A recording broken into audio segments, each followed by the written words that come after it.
এই যা, আজকে ঘুম থেকে উঠতে এত দেরি হয়ে যাবে কখনো কল্পনাই করিনি। তাড়াতাড়ি রান্নাটা চাপিয়ে দি বাপু, না হলে শাশুড়ি মা আবার রাগ করবে। আমার এখন থেকে একটু আগে আগে উঠতে হবে, না হলে সংসারের কাজগুলো করতে করতে অনেকটাই দেরি হয়ে যায়। আমি তো সব সময় চাই আমার পরিবারটাকে নিয়ে আমি খুব সুখে শান্তিতে বসবাস করি। হে ঈশ্বর, তুমি আমার পরিবারকে সবসময় খুব ভালো রেখো। কি রে চালের গোদাম, মোটা হাতি, কত আর কত অপেক্ষা করাবি দুটো খাওয়ার জন্য? সেই সকাল থেকেই রয়েছি না খেয়ে। আমার কি পেট পিট্টি বলে কিছুই নেই? আমার ছেলেটাকে কত শখ করে বিয়ে করিয়েছিলাম, ভেবেছিলাম বৌমা আমাদেরকে কত যত্ন করবে, কিন্তু আমাদেরকে কি যত্ন করবে, নিজেই নিজেকে যত্ন করে পারে না। মা, দয়া করে রাগ করবেন না। আমি তো প্রতিদিন দেরি করে উঠি না, শুধু আজকে উঠতে একটু দেরি হয়ে গেল আর কি। আর মা, আপনিই বলুন না, আমি কি ইচ্ছে করে মোটা হচ্ছি? মা, আমাকে একটু সময় দিন, আমি কিছুক্ষণের মধ্যেই রান্নাটা সেরে ফেলবো। তোরও একটু আধটু অপেক্ষায় মানে হচ্ছে কয়েক ঘন্টা। বাইরে তো মানুষের কাছে মুখই দেখাতে পারি না, আর এদিকে ঘরেও কোনো শান্তি নেই। ছেলেটাকে কতদিন ধরে বলছি যে বিয়ে কর, আর একটা বিয়ে কর, কিন্তু ছেলেটা আমার কোনো কথাই শুনে না। মা, এসব কি কথা বলছেন আপনি? আমাকে যা ইচ্ছা তাই বলুন, কিন্তু আপনার ছেলেকে দ্বিতীয় বিবাহ করার কথা কখনো মুখ দিয়েও আনবেন না। আচ্ছা মা, আমি কি মানুষ নই? আমার কি কষ্ট বলতে কিছুই নেই? গলা নামিয়ে কথা বল রে মোটু হাতি, গলাটা নামিয়ে কথা বল। আমার ছেলেটাকে শুধু একবার একবার রাজি করাই, তারপর আমার ছেলেকে আরেকটা সুন্দরী মেয়ে দেখে বিয়ে করাবো। মা, আপনার পায়ে পড়ছি, এইসব কথা আর দ্বিতীয়বার মুখ দিয়েও আনবেন না। আমি তো খুব চেষ্টা করছি আমার এই শরীরটা কমানোর জন্য। তুই তো শুধু চেষ্টা করেই যাবি, তোর তো 1 বছরে 1 কেজি ওজনও পর্যন্ত কমেনি। আগের বছরের থেকে এই বছর আরো মোটা হয়ে গেছিস, আর কিছুদিন পর এরকম মোটা হবি যে তুই বাইরে বেরোতে পারবি না। আমার দরজা দিয়ে তোর শরীর যাবে না। তাড়াতাড়ি রান্নাটা কর, আমার ছেলে একটু পর ঘুম থেকে উঠে খাবার চাইবে। আচ্ছা ঠিক আছে মা, আপনি যান, আমি রান্নাটা এক্ষুনি করে ফেলছি। আর মা, শুনুন না, আপনি বলেছিলেন না আপনার কোমরের ব্যথাটা বেড়েছে? ওটার জন্য তো আমি ওষুধ এনেছি, আপনাকে লাগিয়ে দেব, কেমন? হয়েছে হয়েছে, এত আধিক্যতা দেখাতে হবে না। তোর ওই আধিক্যতায় আমার মন একটুও গলবে না রে।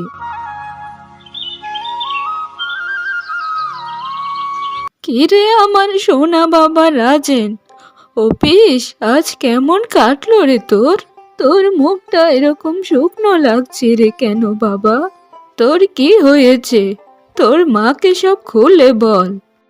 আর বলো না মা, আমার অফিসের সহকর্মীরা আমাকে নিয়ে আজ খুবই হাসাহাসি করছিল। তাদের মুখে তো শুধু একটাই কথা, আমার বউ এত মোটা যে একদম হাতির মতো।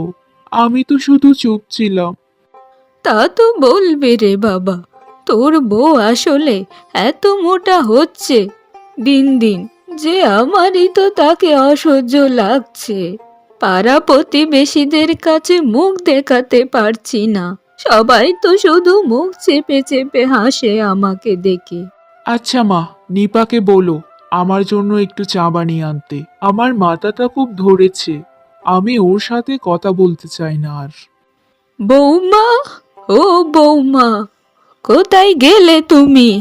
আমার ছেলের জন্য তাড়াতাড়ি একটু চা বানিয়ে আনো। কোথায় রে মোটা হাতে, কোথায় গেলি? কোনো সারা শব্দ নেই। এই তো মা, আমি ওনার জন্য আগে থেকেই চা বানিয়ে রান্নাঘরে দাঁড়িয়েছিলাম। আমি তো জানি মা, আপনার ছেলের অফিস কখন ছুটি হয়। এই যে, নাও গো, চাটা খাও, আর খেয়ে আমাকে বলো কেমন হয়েছে চাটা। তোমার মুখ দেখেই চা খাওয়ার শখ মিটে গেছে আমার। আমি তোমার হাতের চা একদম খেতে চাই না। দিন দিন এত মোটা হচ্ছ যে দেখতে বিচ্ছিরি দেখা যায়। ওগো, রাগ করো না আমার সাথে। আমার ঘর সহ পাড়া গাঁয়ের সবাই আমাকে নিয়ে হাসি ঠাট্টা করে, কিন্তু তুমি তো আমার স্বামী, বলো, তুমি একটু তো আমাকে বুঝো। আমার এতে দোষ কোথায় বলো তো? সব দোষই তো তোমার। দিন দিন হাতির মতো খেয়ে খেয়ে মোটা হয়েছ। আমি বিয়ের আগে যদি জানতাম যে তোমার অবস্থা এত খারাপ হবে, তাহলে তো তোমাকে আমি কোনোদিনও বিয়ে করতাম না। তোমার জন্য এ পাড়া গায়ে কেন, অফিসেও তো আমাকে কত কথা শুনতে হয়। দিলি তো আমার ছেলেটার মনটা খারাপ করে, দিলি তো মুখ পড়ি। যা এখান থেকে, তোর ওই চা নিয়ে তোর ওই মোটা পেটে ঢেলে দে। আমার ছেলেটার জীবনটা একদম তেজপাতা করে দিল এই মোটা মেয়ে। তা মুখ পড়ি, কোথাও পড়ে মরে যেতে পারিস না, তাহলেই তো হয়। আমার মিত্রতা যেন আপনাদের পায়ের নিচে হয়, এটাই আমি চাই। আপনাদেরকে তো আমি নিজের জীবনের থেকেও বেশি ভালোবাসি। আপনাদেরকে ছেড়ে আমি কোথাও যেতে পারবো না, কোথাও না।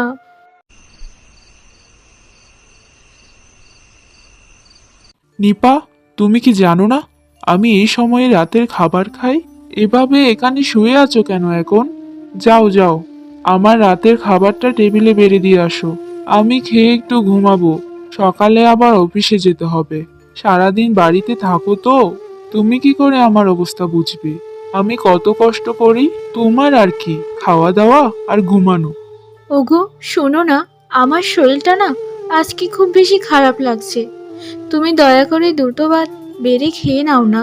আমি তো জানি তুমি অফিসে অনেক কষ্ট করো, অনেক কষ্ট করে টাকা রোজগার করে সংসার চালাও, কিন্তু আমি তো এই বাড়িতে শুয়ে বসে থাকি না বলো। আমিও তো কত কাজ করি সারাদিন। তুমি হচ্ছ এই বাড়ির বউ, বউরা বাড়ির কাজ করে না তো কি করে? বাড়ির বউরা কি মানুষ নয়? সবাই কাজ করলে তাদের তো কষ্ট হয়, কিন্তু বাড়ির বউরা কোনো কাজ করলে তাদের কোনো কষ্ট থাকতে নেই, কারণ তারা হচ্ছে বউ, পরের বাড়ির মেয়ে। মুখে মুখে খুব তর্ক করা শিখেছিস তাই না? তুই তো আমার মন থেকে অনেক আগেই উঠে গিয়েছিস। আমার মা তো ঠিকই বলতো, আমার মায়ের শান্তির জন্য এখন অন্য কোনো রাস্তা আমাকে বেছে নিতেই হবে দেখছি। মানে, তুমি কি বলতে চাইছো বলো তো? তুমি কি করতে চাচ্ছ? আমি তো কিছুই বুঝতে পারছি না। বুঝতেও হবে না আমার কোনো কথা তোমার, যখন করব তখনই দেখতে পাবে, এর আগে নয়। কে এ মেয়ে? এটা কে তোমার সাথে দাঁড়িয়ে আছে? তার গলায় ফুলের মালা, তোমার গলায় ফুলের মালা। বলো না, কে ও? বাবা রাজেন, তোর সাথে এই সুন্দরী মেয়েটাকে, এরকম চাঁদের মতো সুন্দরী মেয়ে আমি তো জীবনেও দেখিনি। তুমি সব সময় বলতে না মা, যেন আমি আরেকটা বিবাহ করি। এ হচ্ছে নতুন বউ, তোমার পছন্দ মতো। আমি খুব সুন্দরী একটা মেয়েকে বিয়ে করেছি, ওর নাম হচ্ছে মায়াবতী। ও এখন থেকে আমাদের সাথেই থাকবে। ওগো, এসব তুমি কি কথা বলছো? এসব দেখার আগে আমার মরণ হলো না কেন? বলো না গো, একবার বলো না। যা বলছো তা তুমি সব মিথ্যা কথা বলছো। আমি বিশ্বাস করি না। আমার স্বামী এরকম কাজ কখনোই করতে পারে না। একে তুমি এই বাড়ি থেকে এক্ষুনি বের করে দাও, না হলে যে আমি মরে যাব গো, মরে যাব। এই শোন চালের বস্তা মোটা হাতি, আমি তো এই বাড়ি ছেড়ে এক পাও নড়ব না। শাশুড়ি মা, ওকে এক্ষুনি এই বাড়ি থেকে তাড়িয়ে দিন। ওর সাথে তো আমি এক মুহূর্তও থাকতে পারবো না। কি বিচ্ছিরি শরীর, দেখেছিস আমি কত সুন্দরী, আর আমার গায়ের গড়ন কত সুন্দর। ওকে তো একদম বেলুনের মতো মোটা দেখা যায়। যে কোনো সময় মনে হয় ফেটে যাবে। শুনেছো আমার নতুন বউ কি বলেছে? তোমাকে বাড়ি ছেড়ে চলে যেতে হবে এখন। আমি, আমার নতুন বউ আর মা মিলে খুব সুখে শান্তিতে থাকবো এখন থেকে। আর শোন, তোর বিয়ের পর থেকে আমার স্বামী তোকে যা শাড়ি গয়না দিয়েছে, ওখান থেকে যদি একটাও তুই নিস, তাহলে তোর ওই হাত কিন্তু কেটে ফেলবো আমি। ওই সব গয়নাগাটি শাড়ি এখন থেকে আমার। শুনেছিস রে মোটা হাতি, আমার নতুন সুন্দরী বউ কি বলেছে? তাড়াতাড়ি তাড়াতাড়ি তুই এই বাড়ি থেকে বেরিয়ে যা। তোর ছায়াটাও যদি এই বাড়িতে কোনোদিন দেখেছি তো তোর সাথেই হবে আমার সেদিন। আমি আমার ছেলে আর ছেলের নতুন বউকে নিয়ে এখন থেকে খুব শান্তিতে সুখে সংসার করব। আমাকে ছেড়ে যখন তোমরা সবাই এত সুখে থাকতে পারবে, তাহলে আমি আজই এখনই এই বাড়ি ছেড়ে চলে যাচ্ছি। হায় ঈশ্বর, আমি কি পাপ করেছিলাম যার জন্য আমার সংসারটা এভাবে ভেঙে গেল? তবে আমি তোমাদের সকলের জন্য সবসময় প্রার্থনা করি তোমরা সারা জীবন সুখে থেকো।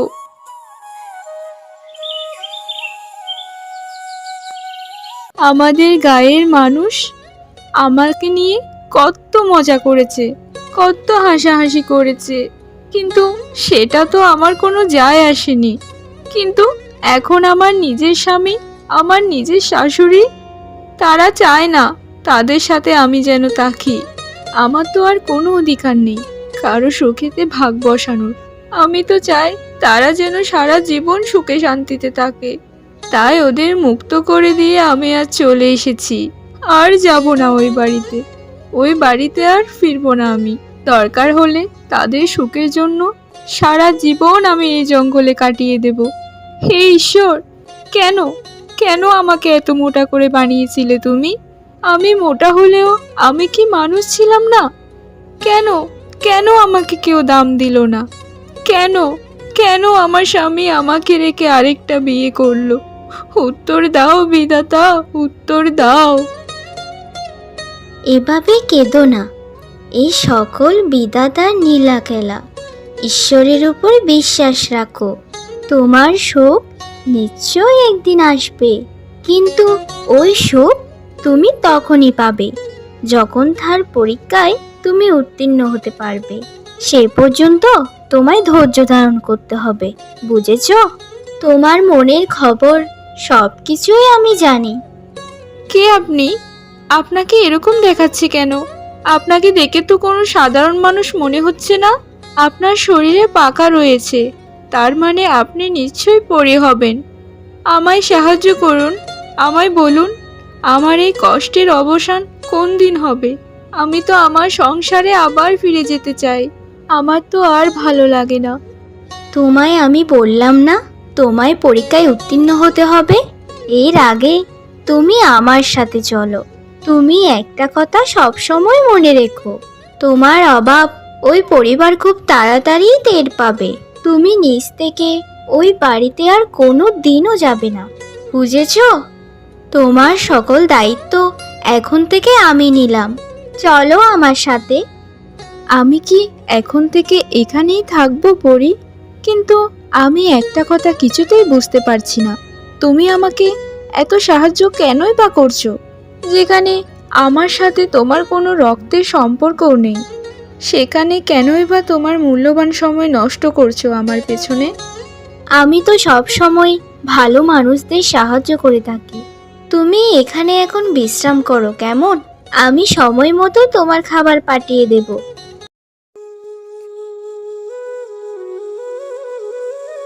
মায়াবতী, আমি অফিস থেকে ফিরলাম, সে তো কতক্ষণ হয়ে গেল। আমি তোমাকে কখন থেকে বলছি আমার জন্য একটু চা আনো, কিন্তু আমার কথার তো কোনো পাত্তাই দিচ্ছ না তুমি। বিয়ে হবার পর থেকে শুধু এ কাজ করো আর সে কাজ করো। আমি কি এ বাড়িতে কাজের লোক এসেছি নাকি যে যখন যা ইচ্ছা তাই কাজ করাবে? আমি আমার এই সুন্দর রূপ নিয়ে কখনো তো রান্না করেও যাইনি। আর তুমি কিভাবে ভাবলে যে তোমার সংসারে এসে আমি রান্না করব? রান্না করার জন্য আমি কেন, তোমার মা তো আছে, ওনাকে গিয়ে বলো না যা বলার। তোমার রান্না তো বিয়ে হওয়ার পর থেকে একবারও খাইনি। আর বৌদির তো সবসময় নিয়ম, স্বামীর আর শাশুড়ির জন্য তারাই রান্না করবে। আর আমার মা কোথায়? মাকে তো দেখতে পাচ্ছি না। এই শোনো, মুখটা সামলে কথা বলো। তোমার জন্য আমি রান্না করতে আসিনি এ বাড়িতে। আর ওই নিয়ম তোমরা মা ছেলেই তো বানিয়েছো। আমি এসব বিশ্বাস করি না।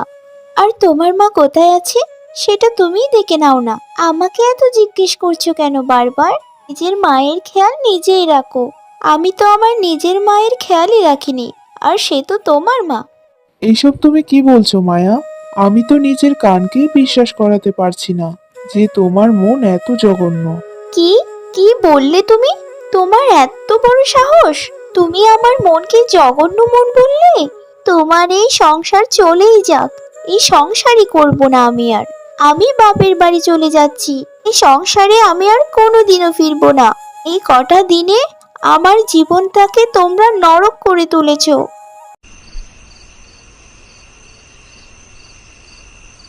মা, মা, কি হয়েছে তোমার? তোমার চোখে জল? তুমি কান্না করছো কেন বলো তো? তোমার কি শরীর ভালো নয়?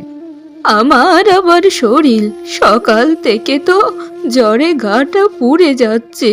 নতুন বৌমাকে বলেছিলাম যে আমার মাথায় একটু পানি ঢেলে দাও। নতুন বউ তো আমাকে যাচ্ছে নয় তাই বলেছে। বলল যে আমার মতো বুড়ির মাথায় নাকি পানি ঢালবে না। আমার বড় বৌমাটাকে আজ খুব মনে পড়ছে রে। রাজেন বাবা, সে আমাদেরকে কত ভালোবাসতো। আমি একটু অসুস্থ হলে পাগলের মতো হয়ে যেত। আমাদের জন্য এত কিছু করেও আমার বড় বউটাই আমাদের মন পেল না। কিন্তু পরবর্তীতে তো সুন্দরী বউ ঘরে নিয়ে এলি রে বাবা, কিন্তু এ বউ তো সারাক্ষণই অপমান করে। মাগো, নিপাকে এ বাড়ি থেকে তাড়িয়ে দিয়ে আমরা এত ভুল করেছি যে এটার জন্য আমাদেরকে সারা জীবন পস্তাতে হবে। কত সরল সোজা ভালো ছিল মেয়েটা, আমাদেরকে কত ভালোবাসতো, কিন্তু আমরা তাকে শুধু মোটা হওয়ার জন্য বাড়ি থেকে তাড়িয়ে দিলাম। বিধাতা আমাদেরকে কোনো দিনও ক্ষমা করবে না মা, কোনো দিনও ক্ষমা করবে না। শোন রে বাবা, আমি আর কিছু শুনতে চাই না। আমি শুধু আমার বড় বৌমাকে আবার ফিরে পেতে চাই। তুই যেভাবেই হোক, যে কোনো মূল্যেই হোক, আমার বৌমাটাকে এনে দে।